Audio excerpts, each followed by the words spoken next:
이번 코너는 빅데이터로 시청자들의 마음을 분석해보는 M빅데이터 시간입니다. 오늘 빅데이터로 알아볼 프로그램은 지난달 19일에 종영한 예능 프로그램이죠.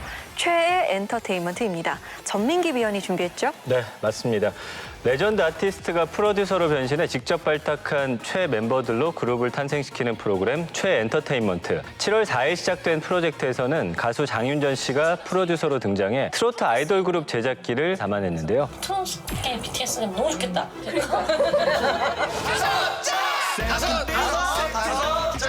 짱이에요! 네, 인사드리겠습니다. 안녕하세요. 저희는 다섯 짱이에요. 잘 부탁드립니다.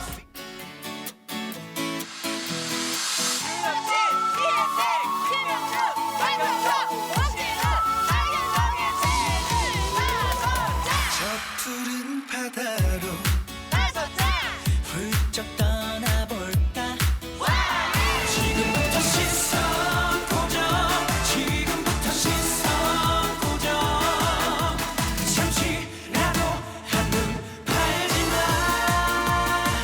처음에 면접 봤을 때 무대에서 다 간절함이 보였던 그때 봤던 그 절실함, 그 표정을 잊을 수가 없어요. 눈에서 보였다. 사실 96일 만에 해낼 수 없는 일이라고 생각했어요. 진짜 마법 같은 96일이었다라는 생각이 좀 들어요. 오늘 그냥 실장입니다. 안녕하세요. 영탁 실장님들. 일면식도 없는 사이로 만났다가 이렇게 하나하나씩 가족이 되어가는구나. 최애 엔터테인먼트 다섯 짱! 전체 언급량 31만 8,414건, 평균 시청률 4%를 기록하며 총 12주간의 대장정을 마쳤습니다. 여기서 눈여겨볼 만한 데이터가 있습니다. 바로 프로그램 관련 감성어 비율인데요. 그래프를 확인해 보면 긍정 감성어 비율이 눈에 띄게 높네요. 그렇습니다. 긍정 감성어 76.8%, 부정 감성어 3.9%로 비율에서 큰 격차를 보였는데요. 부정 감성어의 경우 그동안 엠빅데이터에서 다룬 프로그램들 중에서 역대 최저 수치를 기록했습니다. 네, 최애 엔터테인먼트 시청자들의 긍정적인 반응을 이끌어냈는데요. 위원들은 어떻게 보셨을까요? 이 프로그램에 이제 이런 긍정적인 감성어가 많은 이유가 이 프로그램 자체에 있는 어떤 격려와 응원의 성격 때문에 이제 특히 긍정적인 반응이 많이 나왔다라는 생각이 들어요. 워낙 요즘 좀 독한 편집을 내세우는 또 치열한 경쟁을 내세우는 그런 서바이벌 오디션 프로그램이 많다 보니까 오랜만에 좀 자극 없이 유쾌하게 볼 수 있는 순한맛 예능으로서 사람들이 자꾸 애정을 뿜뿜하게 만드는 그런 프로그램이어서 이제 저도 훈훈하게 봤고요. 한 가지 아쉬운 점이 있다면 이 프로그램은 어찌됐건 이제 음악 예능이잖아요. 근데 두 핵심 요소가 균형을 잘 맞추었냐라고 질문을 했을 때 버라이어티적인 요소가 강한 것이 이 프로그램의 어떤 재미를 이끌어내는 데는 도움이 됐겠지만 음악적인 측면에서 좀 더 서사의 힘을 얻었으면 어땠을까 이런 아쉬움이 좀 남습니다. 저는 이것을 96일간의 스타 탄생 다큐멘터리가 아니었나 이렇게 생각을 합니다. 다섯 장을 아직 스타라고 하기에는 좀 이른 감은 있지만 96일 만에 데뷔 무대까지 가졌다면 뭐 스타라고 해도 과언은 아니지 않을까 싶은데요. 이 프로그램을 이제 쭉 보면서 사실은 우려가 굉장히 많았어요. 최애하는 멤버들을 선정한다 그래서 그런 주관성이 차별점은 될 수 있지만 그래도 오디션 프로그램이 갖고 있는 객관성이나 공정성들은 좀 있어야 되지 않나 그런 생각도 들었고 또 한편으로는 기존의 가수인 아이돌과 완전 뭐 신인이라고 할 수 있는 이 멤버들의 섞임이 과연 조화를 이룰까 이런 고민을 굉장히 많이 하면서 봤는데 저는 이제 마지막 헬로우 굿바이 콘서트를 보면서는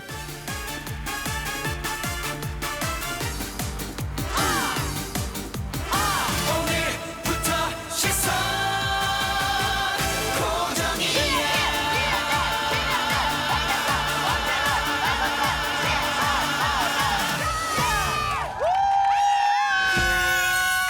능력이나 경험치가 달라서 굉장히 천차만별이었음에도 불구하고 잘하는 사람이 부족한 사람들을 메꿔주고 부족한 사람들은 또 그것을 보고 열심히 따라가는 이 모습 속에서 함께의 가치를 또 잘 보여줘서 그런 면에서 굉장히 훈훈한 마무리였다는 생각이 듭니다. 저 같은 경우는 이 프로그램을 처음에는 이렇게 팔짱을 좀 끼고 보다가 나중에는 이렇게 손을 풀면서 보게 됐거든요. 시선 고정 잘 될 거야. 노래를 다 외우게 되더라고요. 안무까지 따라하게 되고. 네. 그래서 이게 진정한 입덕의 계기구나. 특히나 장윤정 씨가 헌신적으로 이 프로듀서의 역할을 했는데요. 니네 쉴 때 나 녹음해놓은 거 한번 들어볼래? 네. 다 꺾을 필요가 없다는 걸 내가 보여주려고 한 거야. 저 푸른 바다로 훌쩍 떠나볼까. 직접 본인이 타이틀곡을 녹음해서 이런 식으로 좀 노래를 불러줬으면 좋겠다라고 모범을 보이는 장면이라든가 또 영특 실장 김신영 씨와 이특 씨가 이 멤버들에게 실질적으로 도움이 되는 조언들을 해주면서 이 프로그램이 전체적으로 균형이 잘 맞는 프로그램이었다라는 생각이 들더라고요. 네, 본격적으로 최애 엔터테인먼트에 대한 시청자의 목소리 분석해 볼까요? 네, 최엔터테인먼트 연관 검색어를 준비해봤습니다. 직캠, 마스터, 응원법, 매니저, 트롯돌, 특채, 데뷔, 회장 이런 키워드들이 등장을 했습니다. 다양한 연관 검색어 중에서 특채라는 단어가 눈에 띄는데요. 무엇과 관련된 단어인가요? 네, 5장의 멤버인 박형석 씨, 옥진욱 씨 관련 검색어입니다. 이 두 사람은 장윤정 씨의 최애로 이 특별 면접과 가정 방문을 통해서 1회에서 이미 멤버로 확정이 됐죠.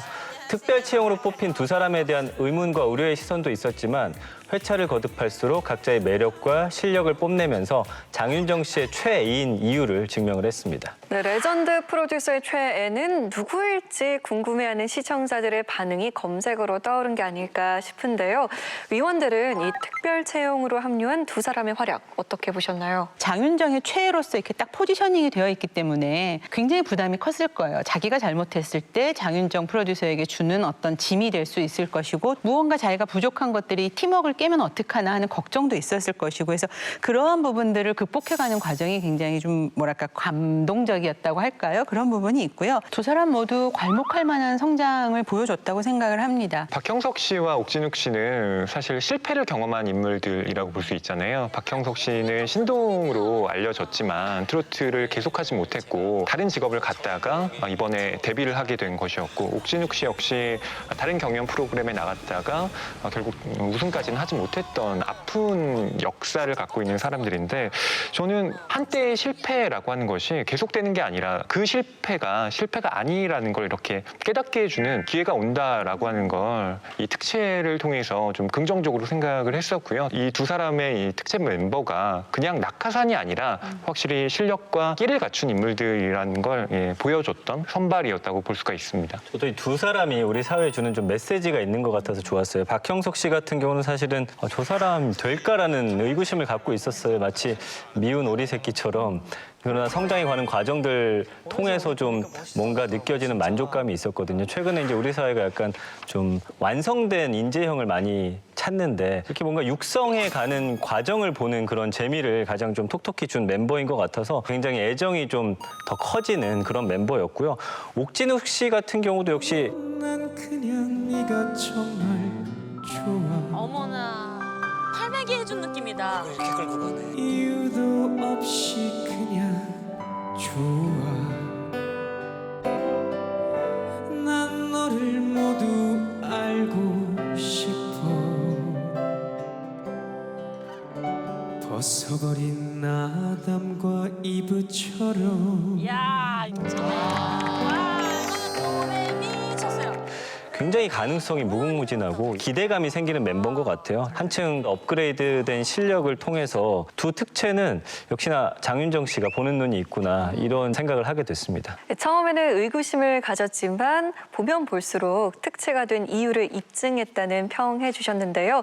이 외에도 눈길이 간 멤버들이 있을까요? 저는 이제 이회택 씨가 가장 눈에 들어왔고 어떻게 보면 이 프로그램의 가장 큰 수혜자라고도 생각을 했거든요. 프로젝트 그룹으로서 좀 같이 이제 연대해가고 화합해가는 그런 관계성이 굉장히 중요한데 그런 점에 있어서 가장 그 확실한 구심점을 맡아준 그 리더미 이런 것들을 잘 보여준 멤버였다라고 생각을 합니다. 예, 저는 김명준 씨가 인상 깊었는데요. 사실 제가 아스트로라는 그룹은 알고 있었는데 차은우 씨의 그룹이구나라고 생각했는데 이번 최애 엔터테인먼트를 통해서 MJ 김명준 씨도 실은 대단한 실력을 갖추고 또 확실한 캐릭터성을 갖고 있는 사람이다라는 걸 입증한 프로그램이라고 저는 생각을 했거든요. 저는 MJ 씨의 팬이 됐어요.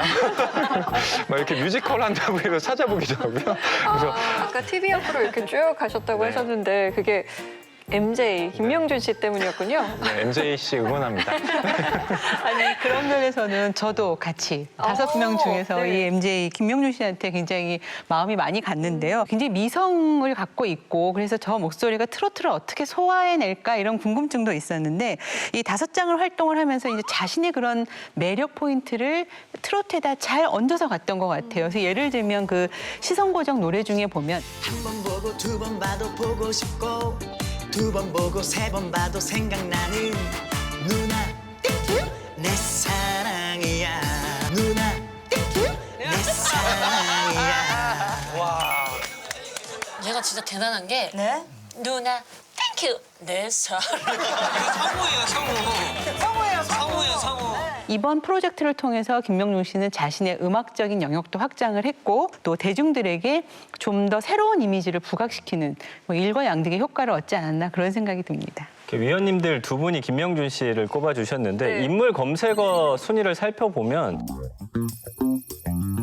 1위가 김명준 씨고 김명준 씨 외에 5장 전체 멤버들의 이름이 순위권을 차지하진 못했거든요. 그룹의 화제성은 있었으나 각각 멤버 모두가 시청자들의 이목을 끌기에는 부족했던 것으로 보입니다. 자, 다음 키워드 함께 살펴볼까요? 마스터.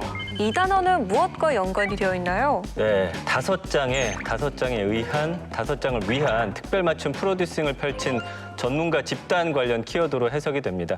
그룹 제작 과정을 자세하게 담아내는 프로그램인 만큼 메이크오버나 의상, 작사, 작곡, 홍보 영상 촬영 등 다양한 분야의 아이돌 전문가들이 등장해서 활약을 펼쳤습니다. 시청자들이 주목한 언급량 탑3 회차를 살펴보면요. 3위는 멤버 발표 이후 첫 미션을 준비하는 멤버들의 모습을 담은 5회가 언급량 13,886건을 기록했고요. 5장의 타이틀곡이 베일을 벗은 7회가 언급량 21,169건으로 2위에 올랐습니다.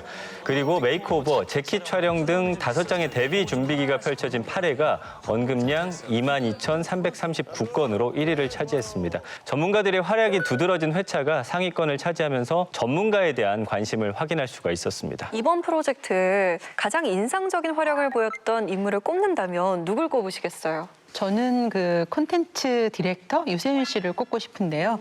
워낙 독특한 기획력과 또 특히나 그 기이한 그 아이디어 이러한 것들로 그분의 영상을 우리가 알고 있잖아요. 그래서 이번에도 보면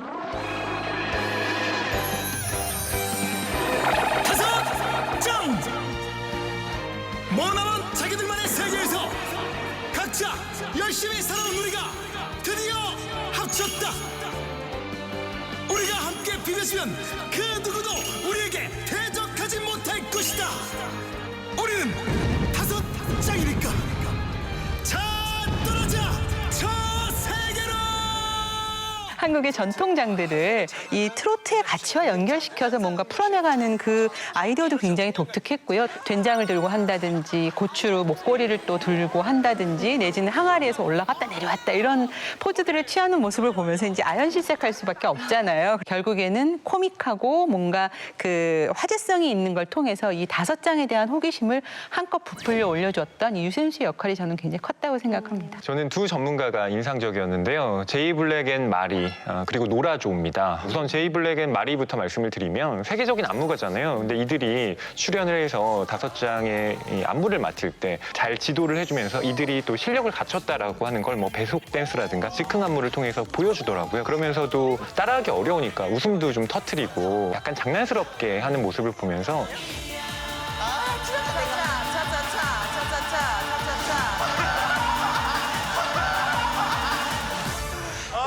어디 말씀하신 거예요?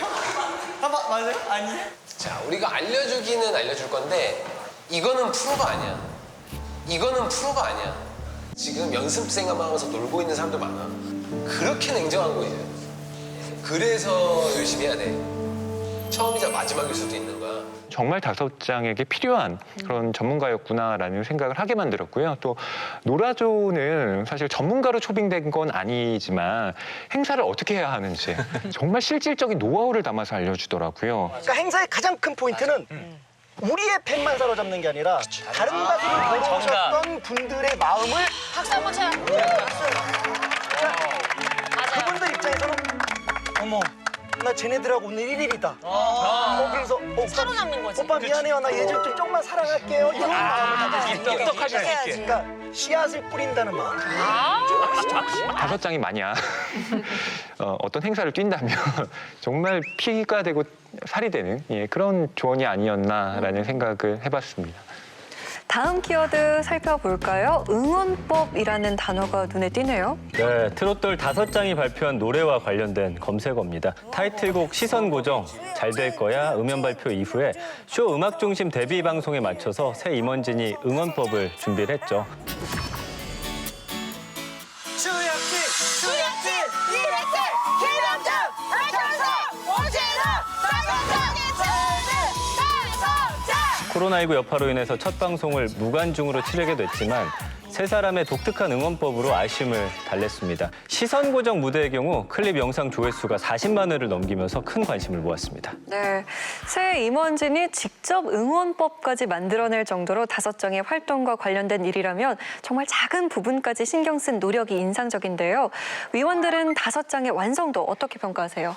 일단 이 멤버들은 실력은 정말 검증된 그런 멤버들이라는 거를 이 짧은 기간을 통해서 이미 검증이 됐다라고 봐요. 그리고 특히 이제 인상적이었던 장면이 처음으로 이제 간호금을 하는 장면이었는데 한 가지 지적할 게 네. 세상이 나갈 때 거기 호흡이 호흡을 편안하게 가져가야 되는데 호흡이 지금 좀 급하거든요. 세상이 우리를 힘들게 하여도 세상이 우리를 힘들게 하여도 이 또한 지나간다 믿어보자. 야, 너무 잘해. 바로 그 자리에서 스펀지처럼 흡수를 해서 피드백을 하고 반영을 하는 그런 모습들이 그 멤버들의 실력도 굉장히 좀 감탄이 나오는 그런 에피소드여서 이런 장면들이 굉장히 기억에 남고요. 전체적인 어떤 팀으로의 완성도는 좋지만 좀 아쉬운 점을 지적하고 싶다면 이게 이미 어떤 기획형 아이돌의 느낌이 너무 강한 거예요. 서로 파트 배분에 대해서도 이야기를 나누고 데뷔곡의 어떤 편곡에서도 자신의 의견을 내고 그러니까 그런 음악적인 견해들을 계속해서 좀 보여줄 기회가 있어야 되는데 여기에서는 쟁쟁한 전문가들이 이미 다 마련해 놓은 틀에 거기에 물론 맞춰서 이제 실력을 키워가는 것도 중요하지만 좀 멤버들의 창의성, 음악성 이런 것들을 보여줄 만한 그런 요소들도 좀 보완이 됐었으면 어땠을까 그런 생각이 들었습니다. 사실은 기초부터 이들의 어떤 그 완성도라고 하는 걸 이미 좀 만들어낼 수 있는 그런 포석을 미리 공개 채용 때부터 깔았더라고요. 특채 멤버들은 일반인 출신이잖아요. 그런데 나머지 공개 채용으로 뽑힌 멤버들은 다 전현직 아이돌이거든요. 공개 채용을 했을 때에 누구나 지원할 수 있습니다라고 해서 실은 뭐 현역 아이돌도 할 수 있죠. 하지만 이미 만들어진 옥을 뽑았다라는 아쉬움은 또 감출 수가 없더라고요. 네, 아무래도 이 프로그램이 저는 조금 더 오디션이나 아니면 이 육성 과정보다는 예능이 조금 방점이 찍혀서 그런 것들을 제대로 표현해내지 못하지 않았나 그런 생각이 들고요. 전체적으로 저는 그냥 일단 성공한 프로젝트였다라고 생각이 들어요. 그리고 특히나 좀 저는 이게 흥미로웠던 것이 데뷔곡인 두 곡은 굉장히 선정을 잘한 것 같아요. 요즘 같은 시대에 이제 좀 뭔가 힘이 되고 그 기운을 얻을 수 있는 잘 될 거야 노래는 뭐 아까 허 의원도 그러셨지만 계속 입에서 이렇게 맴도는 그런 효과가 있고 또 시선 고정은 당연히 이게 데뷔하는 입장에서는 나한테 좀 시선을 고정해 달라라는 의미 그런 부분에서 시의성이나 화제면에서 두 타이틀곡도 적절하지 않았나 싶고요. 뭐 다섯장이 앞으로 활동을 어떻게 할지는 잘 모르겠지만 오래도록 기억에 남을 것 같아요. 네, 최애 엔터테인먼트 마지막 회에서는 새롭게 바뀐 로고와 함께 다음 에피소드에 대한 가능성을 내비치기도 했는데요.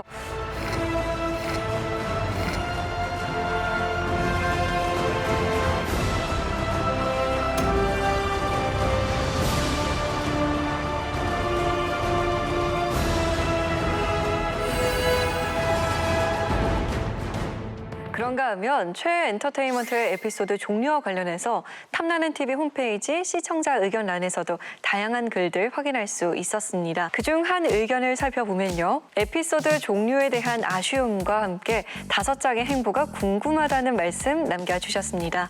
여러 아쉬움과 궁금증을 남긴 만큼 최애 엔터테인먼트가 다시 돌아온다면 어떤 부분이 보완되어야 할지 이야기 한번 나눠볼까요? 저는 일단 이제 트로트 프로젝트로서는 뭐 일차적인 성공을 했다는 생각이 들고요. 이제 다음번에는 아마 동일한 장르는 아니겠죠. 여러 가지 가능성은 열려 있는데 핵심은 차별화시켜야 된다는 거죠. 혼자서 생각해 보기는 많이 락을 한다면 산에 가서 득음을 하는 과정이 나올까? 뭐 이런 생각도 들고 발라드 장르라면 뭔가 감성을 키우기 위해서 어떤 훈련들을 할까? 뭐 이런 생각이 좀 들거든요. 그래서 그 각각의 장르별로 또 레전드별로 완연히 다른 것들을 만들어낸다면 시청자 입장에서는 대중음악에 대해서 장르별 이해라든지 아니면 레전드별 이해, 지도하고 만들어가는 사람들 편에서 또 이해할 수 있는 새로운 부분이 생기지 않을까 그런 생각이 좀 들었습니다. 네, 이 프로그램은 어찌됐건 회장님이라고 불리는 그 레전드 아티스트의 스타성과 활약이 굉장히 큰 비중을 차지하는 프로그램이죠. 그 역할을 굉장히 부각시키는 것도 중요하지만 결국에는 이 프로그램이 만들어낸 어떤 그룹에 대해서 우리가 강한 인상을 가져야 되잖아요. 그렇다면 그 멤버들 개개인의 매력을 극대화시킬 수 있는 그런 요소들을 좀 더 보강해야 된다고 생각을 해요. 그 멤버별 검색어에서도 전민기 위원이 말씀을 하셨지만 그 멤버들 각자에 대한 검색량은 굉장히 좀 약했던 게 우리가 이 프로그램을 통해서 어떤 최애 멤버들을 발견하고 몰입을 시킬 만한 그런 서사는 좀 약하지 않았나. 그래서 버라이어티적인 요소도 좋지만 그런 비중을 조금 줄이고 균형을 맞춰서 음악적인 요소들, 성장의 요소들을 좀 더 보강을 해야 된다고 봅니다. 5장이 어떤 멤버의 경우는 뭐 기획사가 없지만 다 소속사가 있고 장기적으로 활동을 해나간다는 게 사실 쉽지 않은 일이고 이것이 어떤 식으로 장기화돼서 뭐 나중에 MBC의 연말 시상식 같은데 5장이 뭐 특별 출연을 할 수도 있겠지만 여하튼 어떤 다른 무대에서 이들의 모습을 볼 수 있을까 여기에 대해서도 제작진이 조금은 배려를 해줬으면 하는 마음이 있습니다. 약 석 달간의 대장정을 마무리한 최애 엔터테인먼트. 아쉬운 점들을 보완해서 더욱더 큰 재미와 감동을 담은 리얼리티 프로그램으로 다시 만나볼 수 있기를 기대해 봅니다.